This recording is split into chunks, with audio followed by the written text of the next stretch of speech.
जय शंकर हर हर शंकर जय जय शंकर हर हर शंकर जय जय शंकर हर हर शंकर जय जय शंकर हर हर शंकर जय जय शंकर हर हर शंकर जय जय शंकर हर हर शंकर जय जय शंकर हर हर शंकर जय जय शंकर हर हर शंकर जय जय शंकर हर हर शंकर जय जय शंकर हर हर शंकर जय जय शंकर हर हर शंकर जय जय शंकर हर हर शंकर। गुरु ब्रह्मा गुरु विष्णु गुरुदेवो महेश्वरः गुरु साक्षात् परब्रह्म तस्मै श्री गुरवे नमः। वंदे गुरु परंपरा।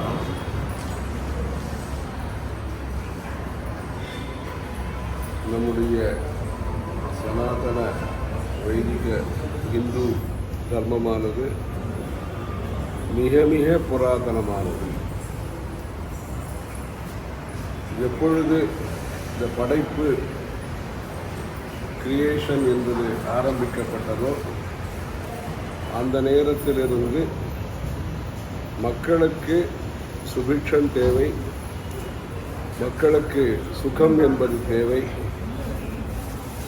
மக்களுக்கு சாந்தி என்பது மனதிலே தேவை, ஆரோக்கியம் என்பது சரீரத்திலே தேவை, புத்தியிலே கூர்மை என்பது தேவை, மனதிலே விசாலமான மனப்பான்மை தேவை என்பதற்காக மனிதர்களை செம்மைப்படுத்துவதற்காக நல்லவர்களாக உருவாக்குவதற்காக வந்தது தர்மம். அந்த தர்மம் என்பது ஒரு நாளிலே தெரியக்கூடியதல்ல,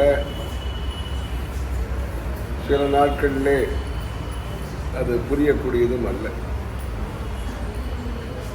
அந்த தர்மம் என்பது வாழ்நாள் முழுவதும் நாம் கடைபிடிக்க வேண்டிய ஒன்று. அந்த தர்மத்தை சரியாக தெரிந்து கொள்வதற்கு நல்ல குருமார்களுடைய வழிகாட்டுதலோடு அந்த தர்மத்தை நாம் தெரிந்து கொள்ள வேண்டும், புரிந்து கொள்ள வேண்டும், படிக்க வேண்டும், பழக வேண்டும், பக்குவப்பட வேண்டும். அந்த மூன்று நிலைகள். படிக்க வேண்டும், சமஸ்கிருதம், தமிழ் போன்ற பல மொழிகளிலே இருக்கக்கூடிய ஆன்மீக கருத்துக்களை படிக்க வேண்டும், பழக வேண்டும். கோவில்கள் தரிசனம், கச்சேரிகளை கேட்பது, பாராயணங்களை செய்வது, பஜனைகளை செய்வது, கிரி பிரதட்சணங்களை செய்வது, உபவாசம் இருப்பது, இப்படியெல்லாம் பழகுவது, பக்குவப்படுத்துவது, கேட்ட தெரிந்து கொண்ட நல்ல விஷயங்களை அனுசந்தானம் திரும்ப திரும்ப கேட்டு தியானம் செய்து மனது அதிலே லயிக்கும்படியாக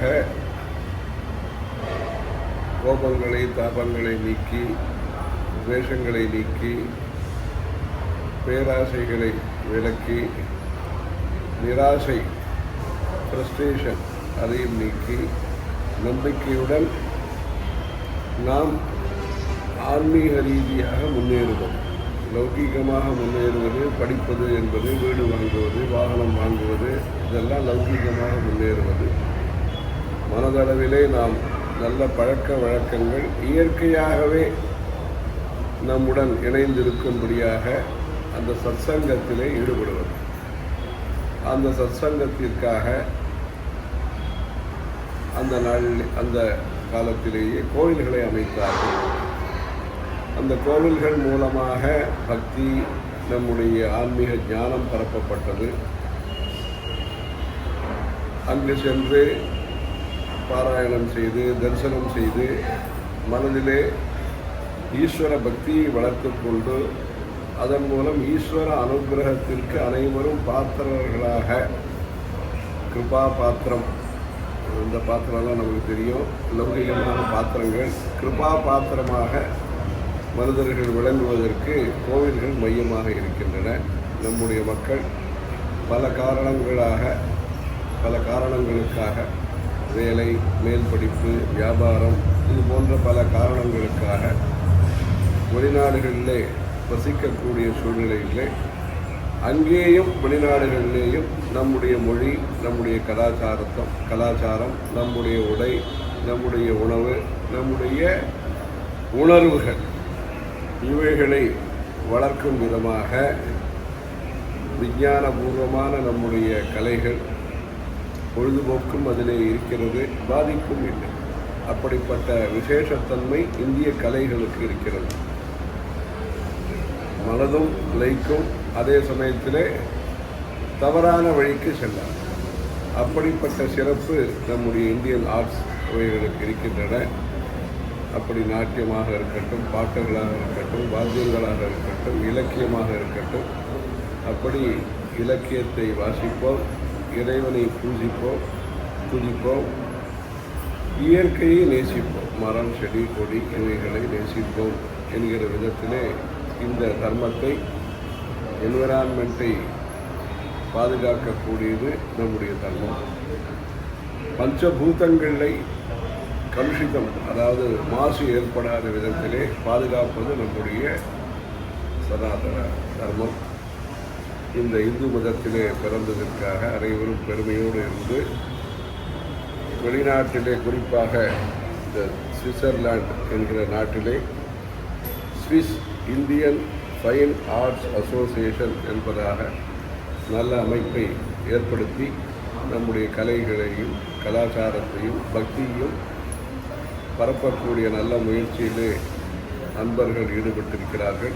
தொடர்ந்து இது போன்ற நல்ல பணிகள் மூலமாக அந்த உயர்ந்த கலாச்சாரத்திலே, சிவிலைசேஷனிலே பிறந்த நாம் அதை நாமும் தெரிந்து கொண்டு பிறருக்கும் நல்ல முறையிலே அதை தெரியப்படுத்தி உலக நன்மைக்காக பாடுபடக்கூடிய இந்த சத்காரியம் இறைவனுடைய அருளாலும் குருவனுடைய அருளாலும் மேன்மேலும் சிறக்க அழகான காட்சியில் புகழாக வாழ்ந்திடும் அன்னை காமாட்சி உமையை என்கிற காமாட்சி உமையை பிரார்த்திக்கிறோம்.